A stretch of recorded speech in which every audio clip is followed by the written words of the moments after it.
Son las 2 de la tarde, la 1 en Canarias. Radio María.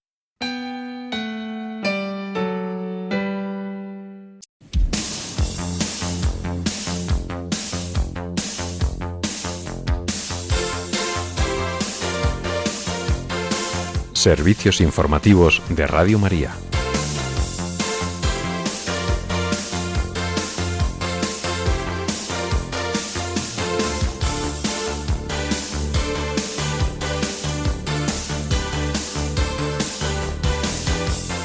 Ante la cancelación en Tierra Santa de las celebraciones tradicionales de Semana Santa a causa de la guerra, el Patriarcado Latino de Jerusalén insta a reforzar la oración. Mientras, Irán lanza ataques contra Israel y los países del Golfo tras negar que haya conversaciones con Estados Unidos. Estas y otras noticias en el informativo que ahora comenzamos. Buenas tardes.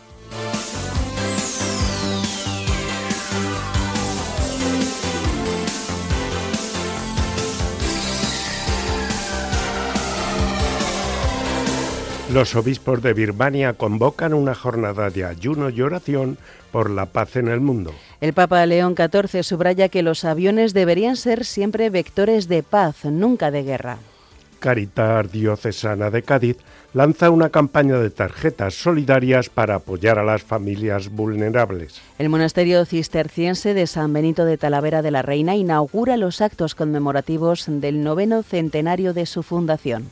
Rusia anuncia avances en Kharkov mientras Ucrania responde con bombardeos a aeródromos rusos. La Unión Europea y Australia suscriben un pacto de seguridad y defensa que incluye ciberseguridad, lucha antiterrorista y otras amenazas como la desinformación. La cita electoral en Andalucía acelera la salida y sustitución de la vicepresidenta Montero, que lidera la papeleta del PSOE. El Cabildo de Gran Canaria pide la ayuda de la UME ante el impacto de las lluvias. Y en deportes, el tercer piloto de Aston Martin participará en la primera sesión de entrenamientos libres del Gran Premio de Japón de Fórmula 1 al volante de la MR26 de Fernando Alonso.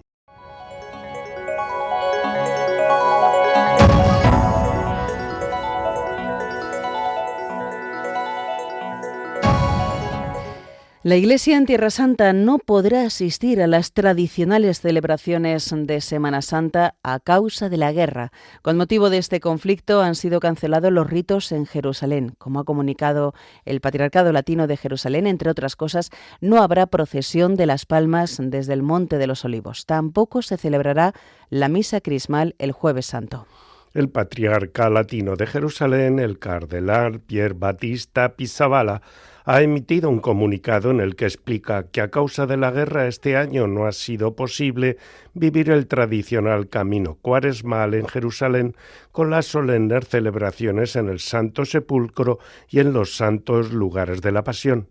Asimismo, comenta que si bien ha podido orar y prepararse personalmente, han perdido el camino comunitario hacia la Pascua. El purpurado añade que en diálogo constante con las autoridades competentes, junto con las demás iglesias cristianas, están evaluando cómo es posible celebrar el misterio central de la salvación en el corazón de sus iglesias. El cardenal Pizzaballa precisa que la situación permanece en continua evolución y no es posible proporcionar indicaciones definitivas para los próximos días, por lo que están obligados a una coordinación día a día. Lo único que está claro, como él mismo ha confirmado, es que no podrán celebrarse celebraciones ordinarias abiertas a todos. A partir de estas consideraciones, el Patriarca Latino de Jerusalén ha comunicado que la tradicional procesión del Domingo de Ramos desde el Monte de los Olivos hacia la Ciudad Vieja será sustituida por un momento de oración por la ciudad de Jerusalén en un lugar por definir aún. También la misa crismal del Jueves Santo queda pospuesta a una fecha aún por determinar con el consentimiento del dicasterio para el culto divino. A pesar de esta situación, el cardenal Pizzaballa ha alentado a no desanimarse. Así apunta que aunque no puedan reunirse como quisieran, no han de renunciar a la oración. Por ello ha exhortado a rezar en familia y en comunidad para mantener viva la fortaleza espiritual. En este contexto, el patriarca latino de Jerusalén ha hecho un llamamiento a unirse el próximo sábado 28 de marzo rezando el rosario para implorar el don de la paz y la serenidad, especialmente para cuantos sufren a causa del conflicto. Y precisamente ahora les hablamos del conflicto en Irán, que ha lanzado este país una nueva oleada de ataques con misiles y drones contra Israel y varios países del Golfo, en plena escalada regional, después de negar públicamente que mantenga conversaciones con Estados Unidos para un alto el fuego. Según las autoridades iraníes, los ataques forman parte de una respuesta legítima a las operaciones militares de Israel y de sus aliados en la región y se dirigen contra instalaciones consideradas objetivos militares y estratégicos. Israel ha informado de impactos y daños materiales en varias zonas, así como de la activación masiva de sus sistemas de defensa antiaérea, mientras que algunos estados del Golfo han confirmado intentos de interceptación sobre su espacio aéreo. La ofensiva se produce horas después de que responsables norteamericanos dejaran entrever contactos indirectos con Teherán para frenar la escalada. El gobierno iraní ha desmentido de forma tajante cualquier negociación con Washington, al que acusa de apoyar la campaña militar israelí y de buscar únicamente ganar tiempo y ventaja estratégica en Oriente Medio. En Israel, el Ejecutivo ha prometido responder con firmeza a los ataques iraníes y ha convocado reuniones de emergencia del Gabinete de Guerra. En las monarquías del Golfo crece la preocupación por verse arrastradas a un conflicto más amplio, mientras refuerzan sus defensas aéreas y llaman a la comunidad internacional a contener la tensión. Mientras, organismos internacionales y varios gobiernos europeos han pedido moderación inmediata a todas las partes y han advertido del riesgo de que esta dinámica de represalias empuje a la región hacia una confrontación abierta con graves consecuencias para la seguridad global y el suministro energético. En cuanto a la situación en el Líbano, Israel ha destruido 5 puentes sobre el río Litani en el sur del Líbano y ha anunciado que controlará una zona de seguridad en la región para impedir movimientos de Hezbolá. El ejército israelí ha intensificado sus ataques contra infraestructuras claves como los puentes de Casmilla y otros, siguiendo órdenes del ministro de Defensa de Israel, Katz, que para aislar el sur del Líbano y frustrar el traslado de armas y combatientes. Esta ofensiva ha seguido el modelo de Gaza, con demoliciones aceleradas de viviendas en la línea fronteriza. Israel ha creado una zona tampón al sur del Litani, avanzando con tropas terrestres en áreas como Farquila y Kian para proteger sus localidades fronterizas de amenazas de Hezbolá. El portavoz ha confirmado el control de ciertas posiciones estratégicas en respuesta a ataques previos del grupo chiita.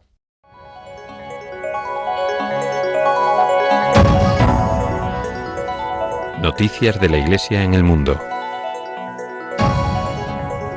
Los obispos de Birmania han convocado para este jueves una jornada especial de oración, ayuno y penitencia en el marco de la Cuaresma para pedir por la paz en el mundo, especialmente en Oriente Próximo y en su propio país. La iniciativa surge tras el recrudecimiento de los conflictos en la región, particularmente después del ataque a Israel estadounidense contra Irán.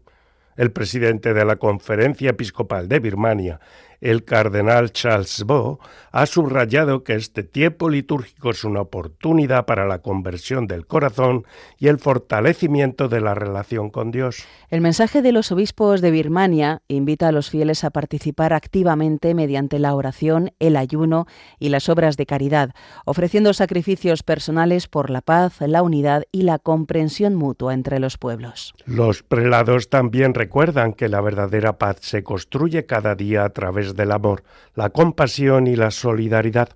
Finalmente, exhortan a dedicar tiempo y recursos para ayudar a los más necesitados, uniendo las propias privaciones al sufrimiento de Cristo por la redención y reconciliación del mundo.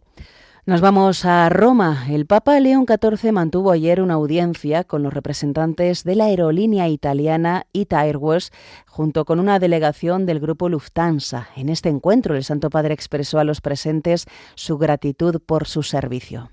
En su discurso, el pontífice comentó que los vuelos papales son uno de los símbolos más elocuentes de la misión de los sucesores de Pedro en la época contemporánea. El Papa indicó que en sus viajes apostólicos él se presenta ante todos como mensajero de paz, de manera que sus rutas son puentes de diálogo, encuentro y fraternidad.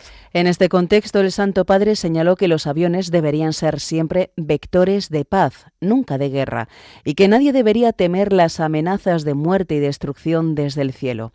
Su Santidad aseveró que tras las trágicas experiencias del siglo XX, los bombardeos aéreos deberían haberse prohibido para siempre. No obstante, recordando que aún existen y que el desarrollo tecnológico también se pone al servicio de la guerra, el obispo de Roma remarcó que esto no es progreso, sino retroceso. En este escenario, el Papa León XIV insistió en que se vuelve aún más importante trazar caminos de paz en los cielos. Y seguimos en Roma para informarles de que mañana el Palacio de Letrán acogerá una conferencia sobre el cardenal vietnamita Francisco Javier Van Thuan, declarado venerable por el Papa Francisco en 2017.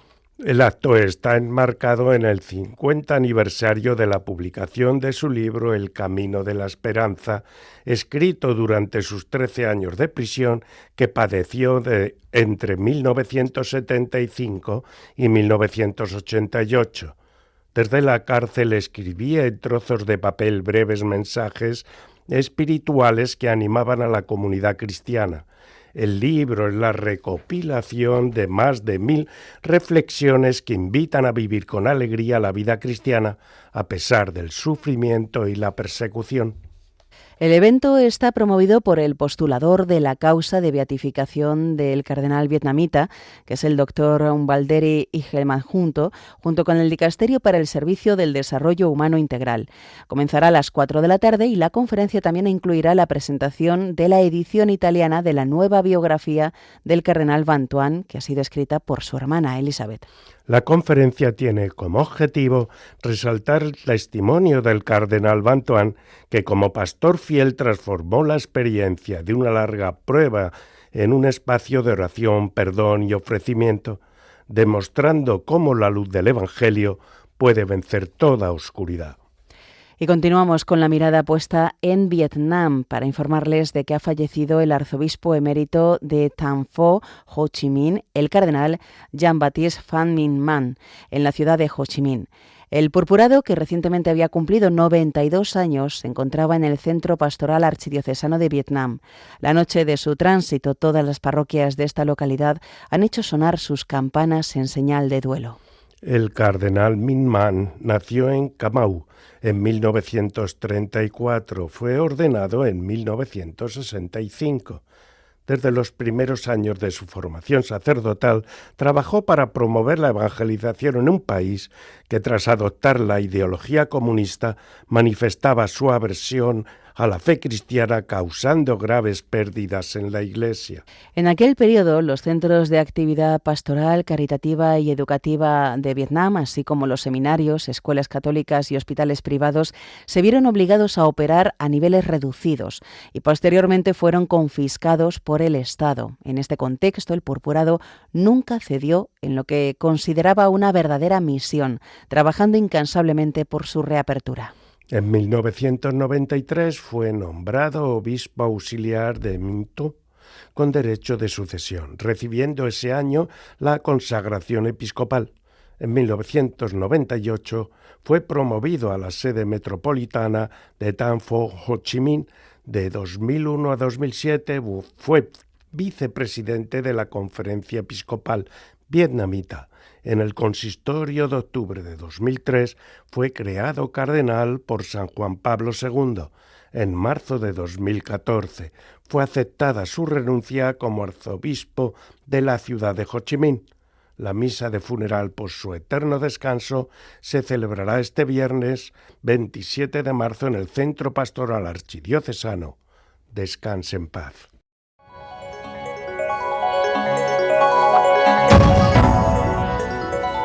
Noticias de la Iglesia en España. Cáritas Diocesana de Cádiz ha lanzado una campaña de tarjetas solidarias para apoyar a las familias vulnerables. El objetivo es recaudar fondos para cambiar el sistema de ayuda alimentaria. De este modo, en lugar de dar alimentos en especie, ofrecerán tarjetas de supermercados que permitirán a las familias, acompañadas por Cáritas, a comprar productos frescos y de primera necesidad en establecimientos de alimentación habituales. Con el lema Yo como tú, tarjetas solidarias, esta iniciativa impulsa un cambio de mirada sobre la forma de acompañar a las familias en situación de vulnerabilidad. Como explican desde esta diócesis, quieren promover el acceso a la alimentación desde la dignidad, la libertad de elección y la autonomía personal. Con las tarjetas solidarias, cada familia podrá elegir libremente los productos según sus necesidades familiares o alimentarias, organizando su economía como cualquier familia. Además, podrán comprar en su barrio, fortaleciendo así el comercio local. Para alcanzar esta mejora en la atención a las familias, Cáritas Diocesana de Cádiz invita a particulares, entidades y empresas a colaborar. Esta organización explica que las donaciones se pueden destinar a localidades concretas y así apoyar de forma directa la acción social de Cáritas en cada territorio. Toda la información relativa a esta campaña está disponible en la web caritas.es/Cádiz.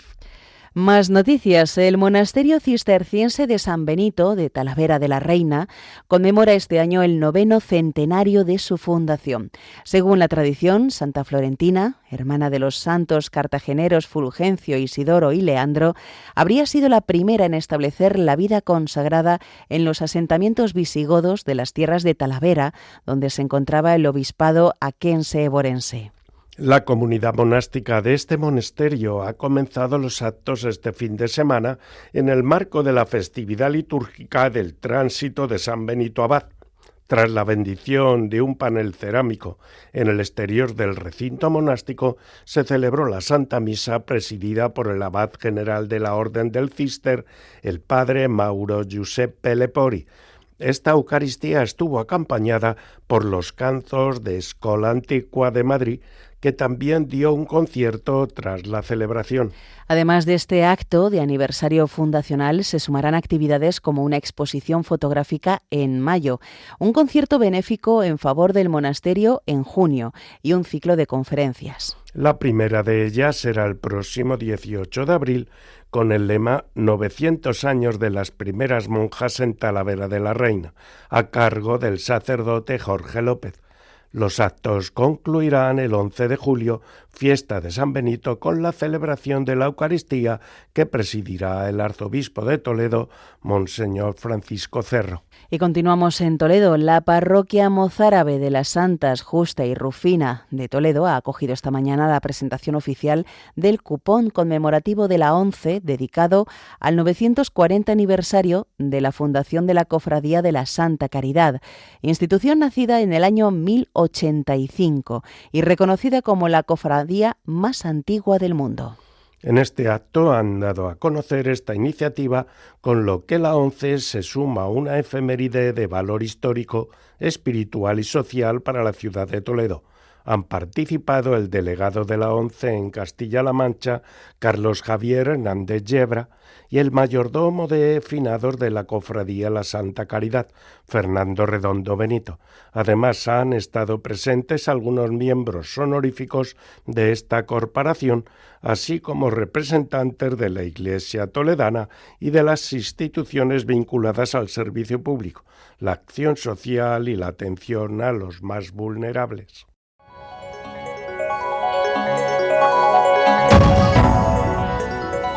Información internacional. El Ministerio de Defensa de Rusia ha informado de nuevos avances en la región ucraniana de Kharkov, donde sus tropas habrían tomado varias posiciones estratégicas en el frente nororiental. Según Moscú, las fuerzas rusas consolidan su presencia en áreas disputadas desde hace semanas. Paralelamente, las autoridades rusas dicen haber desarticulado varios ataques terroristas supuestamente planeados por grupos vinculados a Ucrania. Los servicios de seguridad indican que las operaciones de seguridad se desarrollaron en distintas regiones del país, aunque no ofrecieron detalles sobre las víctimas ni los daños materiales. En respuesta, Kiev ha lanzado ataques con drones y misiles contra varios aeródromos militares en territorio ruso. Fuentes ucranianas aseguran que las operaciones buscan reducir la capacidad de Rusia para lanzar ataques aéreos sobre ciudades ucranianas y que se llevaron a cabo dentro del marco de su defensa nacional. La escalada de acciones militares y acusaciones cruzadas se produce mientras la comunidad internacional insiste en la necesidad de reanudar los esfuerzos diplomáticos para frenar el conflicto, que ha entrado en su tercer año sin señales de negociación a corto plazo. Cambiamos de asunto. La Unión Europea y Australia han firmado un acuerdo comercial histórico que elimina cerca del 99% de los aranceles sobre exportaciones europeas, ahorrando unos 1.000 millones de euros anuales a las empresas de la Unión Europea. El pacto anunciado por Ursula von der Leyen y Anthony Albanese impulsará las ventas europeas un 33% en las próximas décadas, especialmente en vinos, quesos, vehículos eléctricos y productos químicos, mientras protege sectores sensibles como la carne con cuotas específicas. Incluye además un marco de colaboración en seguridad y defensa para contrarrestar tensiones con Estados Unidos y China. Tras 8 años de negociaciones, el acuerdo diversifica el comercio de la Unión Europea con el Indo-Pacífico, garantizando acceso a materias primas australianas como el litio y el aluminio, y responde a los aranceles impuestos por Donald Trump.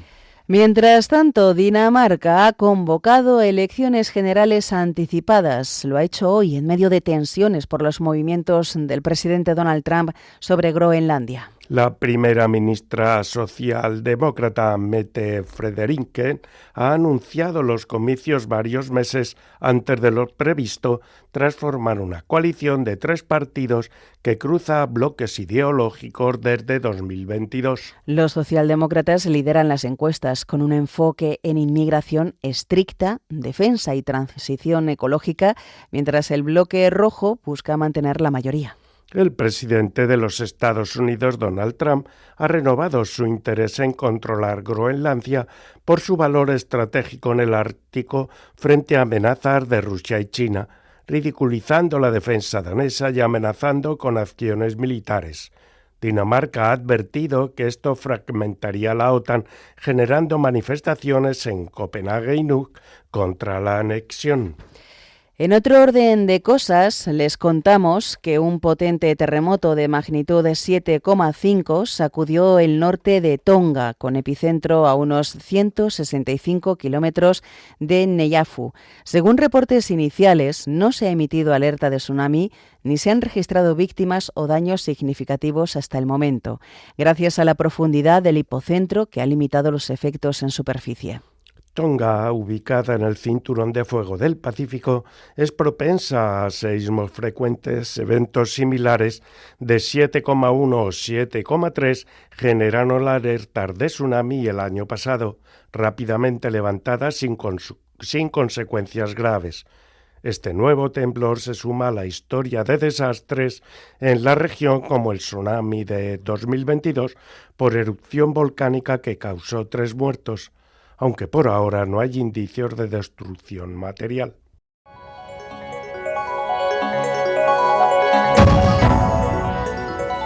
Información nacional.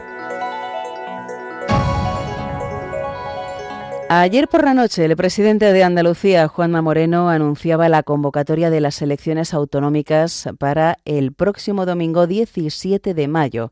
De esta información nos la daba con más detalles nuestro compañero Benjamín Vargas de Andalucía.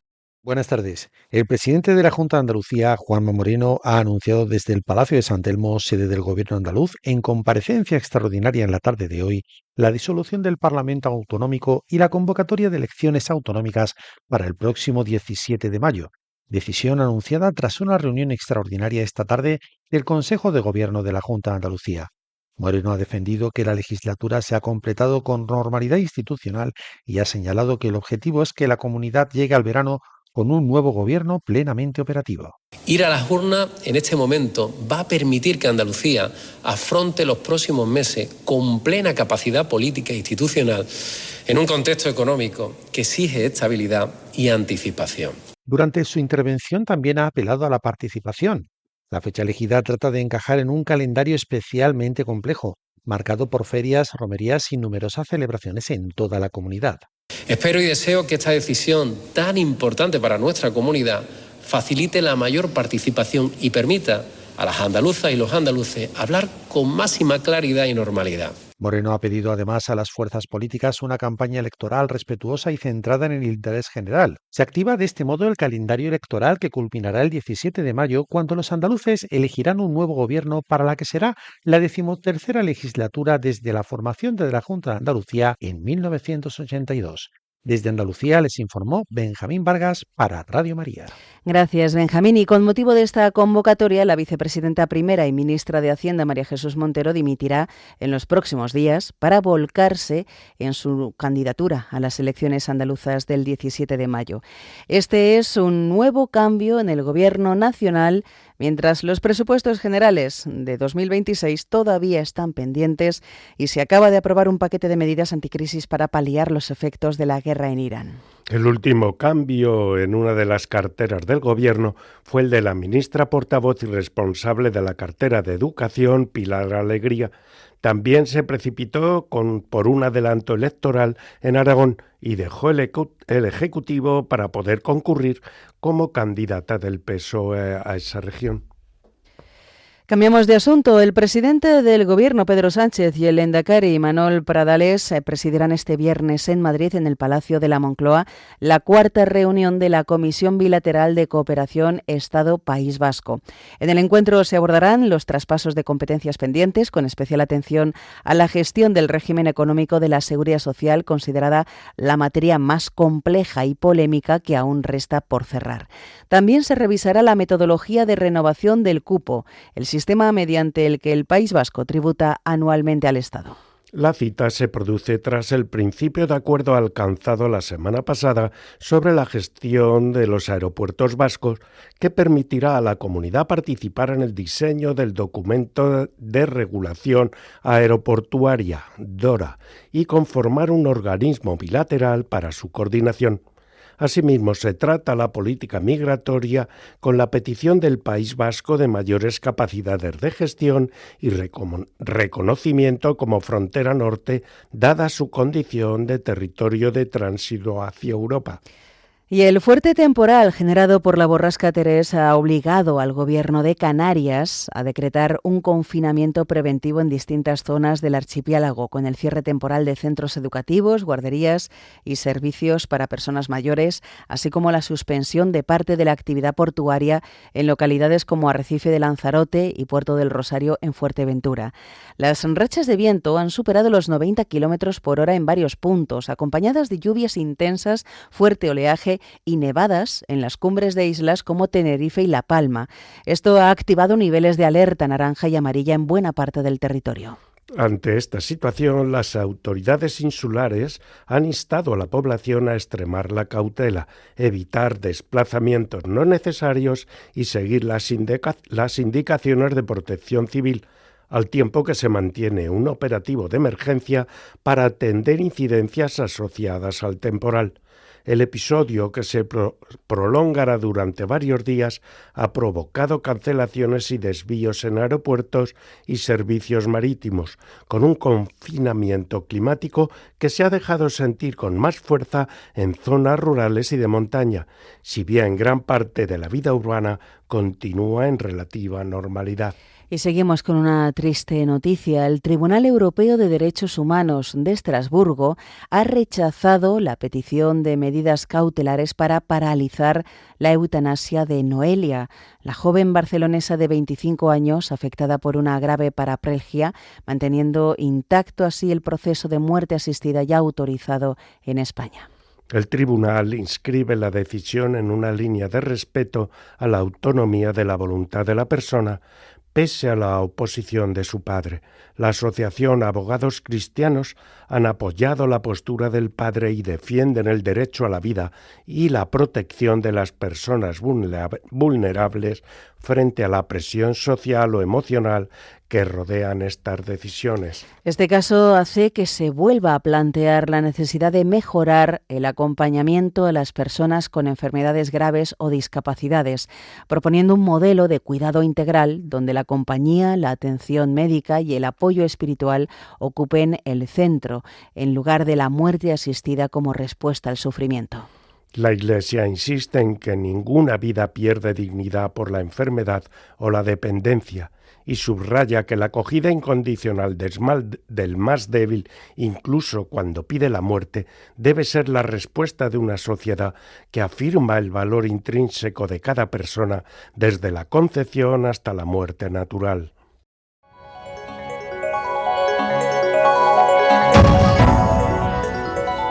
Información deportiva.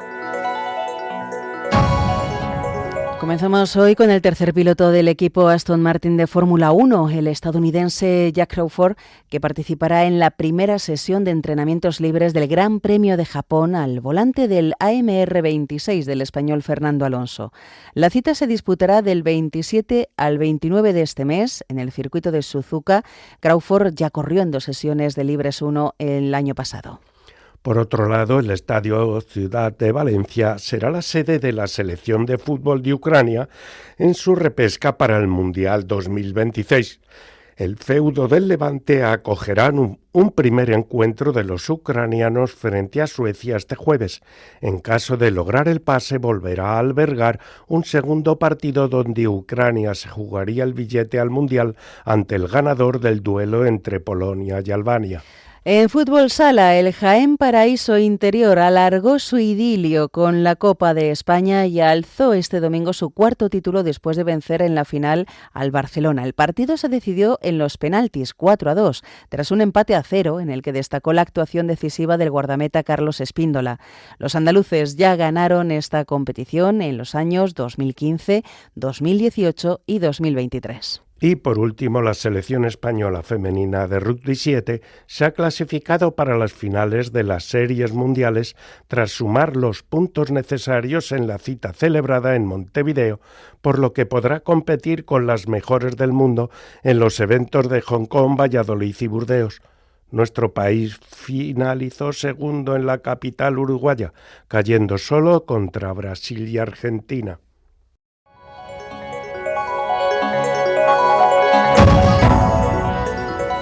Noticias autonómicas.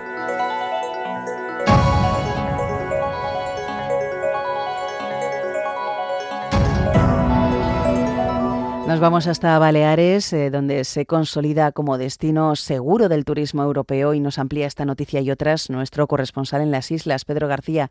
Muy buenas tardes. Muy buenas tardes en el nombre del Señor. La dilatación de la guerra en Oriente Medio ha comenzado a alterar los flujos turísticos a nivel mundial, y Baleares vuelve a emerger como el gran beneficiario colateral de la inestabilidad internacional. En estas fechas, lo que inicialmente se preveía como una temporada de consolidación se está transformando en un escenario de sobredemanda. La percepción de Baleares como un búnker de paz ha reactivado el fenómeno del turismo prestado, aquel que huye de destinos competidores como Egipto, Turquía o Jordania ante el temor a una escalada regional. Según los datos de las principales agencias de viajes de Alemania y Reino Unido, las búsquedas de vuelos y alojamiento en el archipiélago balear ha crecido un 18% desde el inicio de las tensiones en el estrecho de Ormuz, un movimiento que coincide a su vez con una caída drástica de las reservas en el Mediterráneo oriental. Desde la Federación Empresarial Hotelera de Mallorca han señalado que aunque Baleares no quiere crecer a costa de las tragedias ajenas, la realidad del mercado es indiscutible. Aquí aparece la gran cuestión estratégica. ¿Las Islas Baleares ya pueden considerarse destino refugio? La respuesta no es absoluta. Más que un destino refugio consolidado, las islas empiezan a posicionarse como una alternativa estable en un entorno inestable. Los mercados emisores, especialmente europeos, priorizan seguridad, conectividad y previsibilidad. 3 factores donde Baleares mantiene una ventaja competitiva clara. Y por otro lado, la presidenta del Gobierno balear, Marga Proens, ha visitado Puerto Rico. Cuéntanos cómo ha sido, Pedro. En este segundo bloque destacamos que la presidenta Proens culmina el viaje oficial a Santo Domingo y Puerto Rico con la reunión con González Colón y con una visita a la planta de cogeneración de la fábrica de Bacardí, según informa el gobierno de las islas en una nota. En el encuentro con la gobernadora, a quien ha obsequiado una litografía antigua del Consulado de Mar, posteriormente ha visitado la fábrica de ron Bacardí en la localidad puertorriqueña de Cataño, donde la empresa mallorquina San Paul ha implantado una planta de cogeneración. Esta planta, basada en una turbina dual de gas licuado propano y biogás procedente del proceso de destilación del ron, es un ejemplo de economía circular y energía renovable, ya que supone una disminución de la huella de carbono y una mejora de la eficiencia y la autonomía. Cambiando de tercio, el paquete de medidas anunciado el pasado viernes por el presidente del gobierno para paliar los efectos de la guerra de Irán va a proteger 24.000 contratos de alquiler y tendrá un impacto superior a los 70 millones de euros en las islas, según ha declarado en Palma la secretaria de Estado de Turismo, Rosario Sánchez Grau.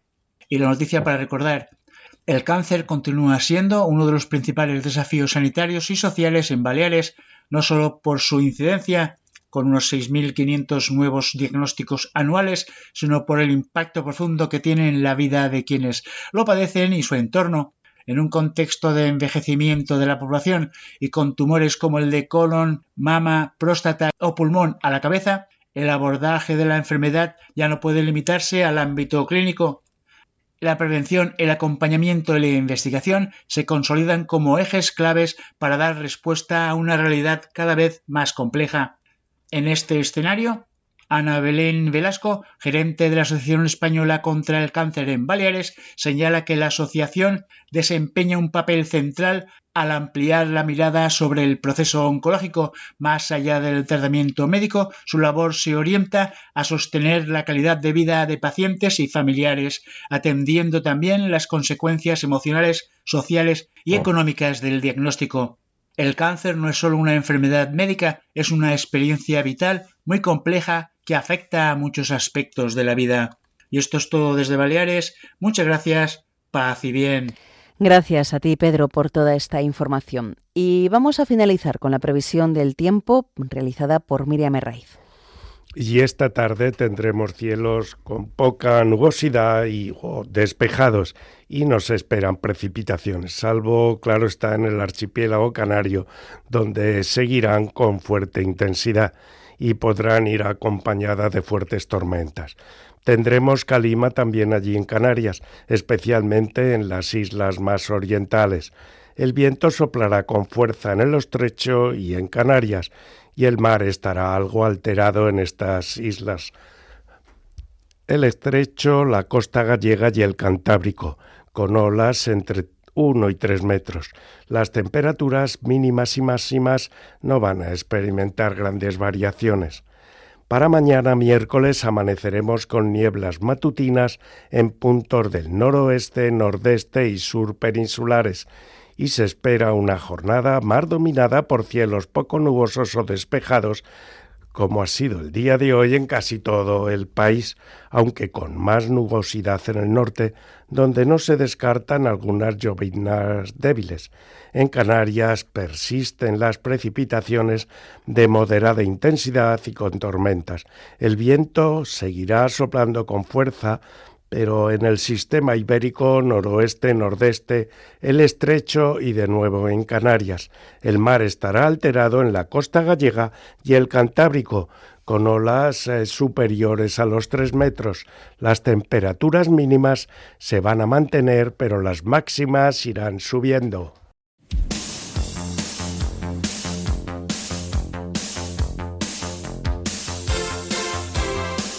Es todo por el momento. Los hemos acompañado en la redacción Cristina Abad, Rocío García y Juan Manuel González. En los micrófonos les hemos acompañado Rafael Delgado y Yolanda Gómez. Más noticias esta noche a las 10, a las 9 en Canarias.